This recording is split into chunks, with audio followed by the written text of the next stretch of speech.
Oh, it's good to celebrate, isn't it? It feels just good, opens the heart, does good to the soul. Welcome. I'm Reverend G. Delighted to have you here in the room and over there on the holy interwebs. I'm glad that you're choosing to spend this time with us. If you are anything like me, by now you have spent quite a bit of time pondering on the meaning of life. Why are we here? How should we live? There was a theologian, no, it was Nietzsche who said that those who know the why can weather any how. Those who know why they're here can weather anything that life throws at them.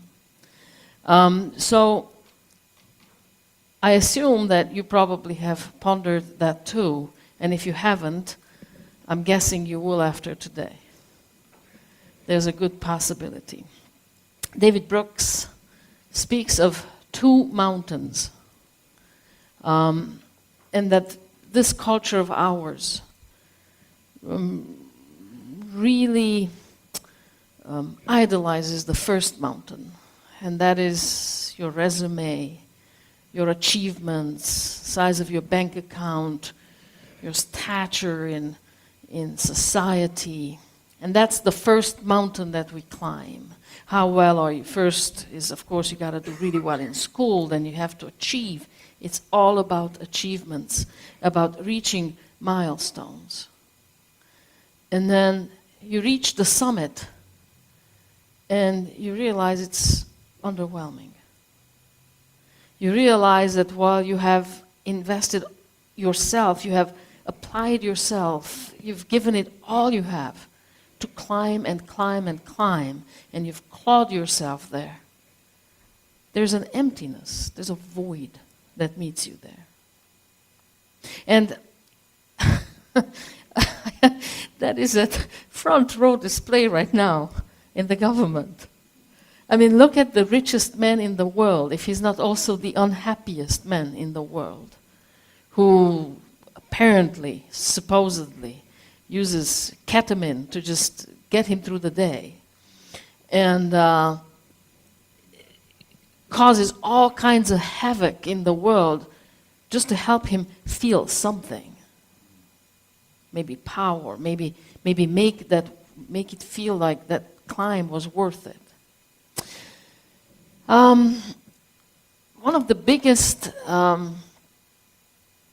crises that I lived through in my life to this point, I don't know what's coming, but to this point is many years ago.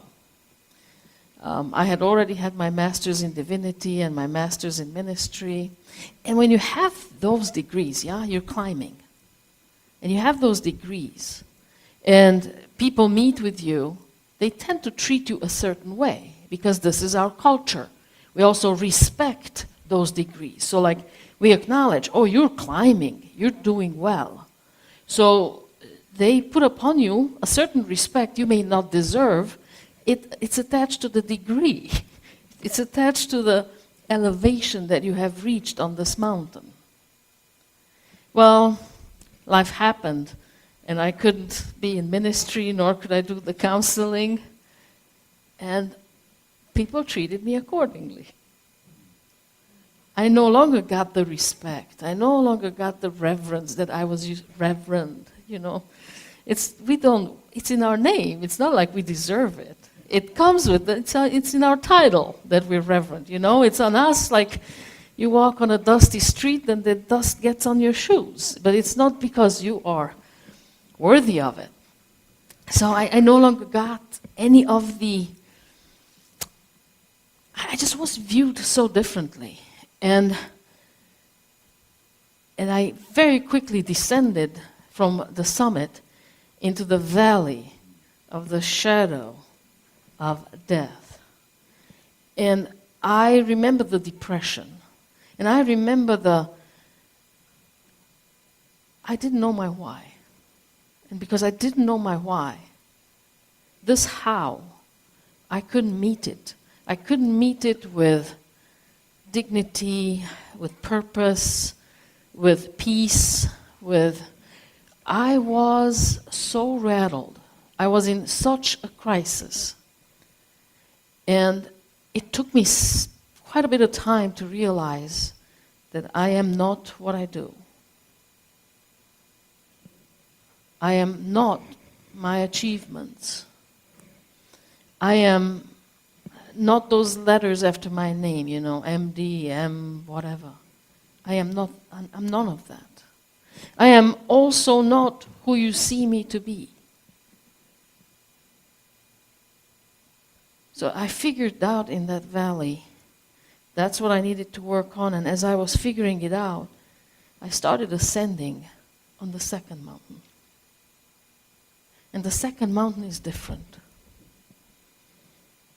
The second mountain is about connection. The second mountain is about groundedness. The second mountain is about getting in touch with one's own true identity, self-worth, the love that we are. And then once that love becomes the center of our awareness, there is another thing that emerges on the second mountain. The understanding that not that we're not alone, but also that we don't want to be alone. And that this love needs an outlet.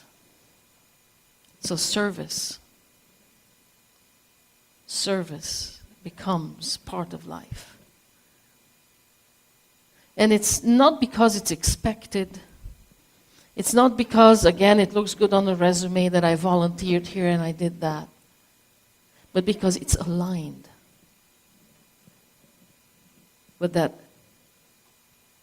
grounded, love-filled center of being. And it shows up in ways small and it shows up in ways big. Sometimes it looks like chicken soup delivered to somebody who's battling a cold or some sort of sorrow. Sometimes it's a ride given to someone. Sometimes it's just sitting down and just listening, allowing another one to just be and unload the heaviness that they're carrying. And sometimes it's big. Sometimes, and us being UUs, we've done it all. We've done the small and we've done the big. When we are out there fighting for whatever is left of our democracy, fighting to reclaim that which we have already lost, and then fighting to strengthen it. It is ways big to make sure that there's equity and dignity, that the people we come in touch with, we honor them, regardless of who they are, their gender, their sexual identity, their position on that first mountain, wherever they rank themselves. Because once you're on the second mountain, you have compassion for those who are still climbing the first, who have not yet reached the summit, and they don't yet know that there's another better mountain over there, another better mountain to climb. So us Unitarian Universalists, we do it all, the small ways and the big ways. And our church certainly could not carry on without you and you and you. Your service, your showing up. And We don't show up because we are so alike, but because we covenant with each other. We covenant that this is the path that we choose to walk together. And we covenant that this is how we walk this path together, that we hold hands, that we uplift each other, that we care, and that we step in when we are needed. We understand that being part of this community asks something of us, wants something of us. And we are willingly give it because we understand the distinction. It is not a forced labor, but it is an act of love.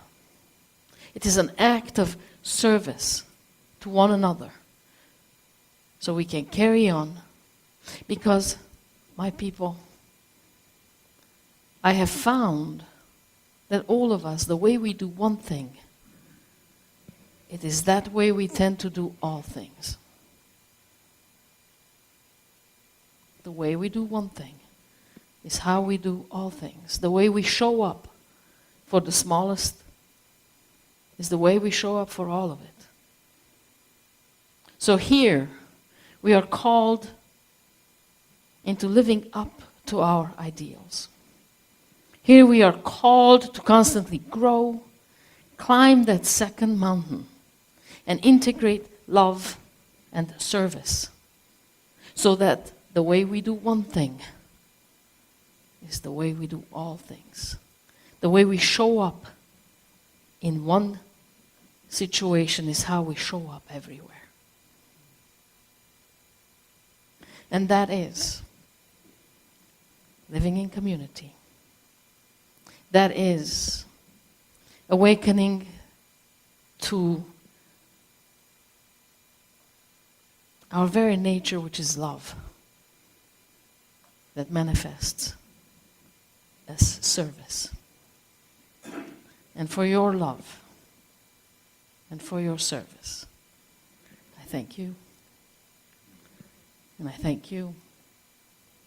And I thank you. And all of you out there who are watching and showing up time and again, wholeheartedly belonging. And so it is.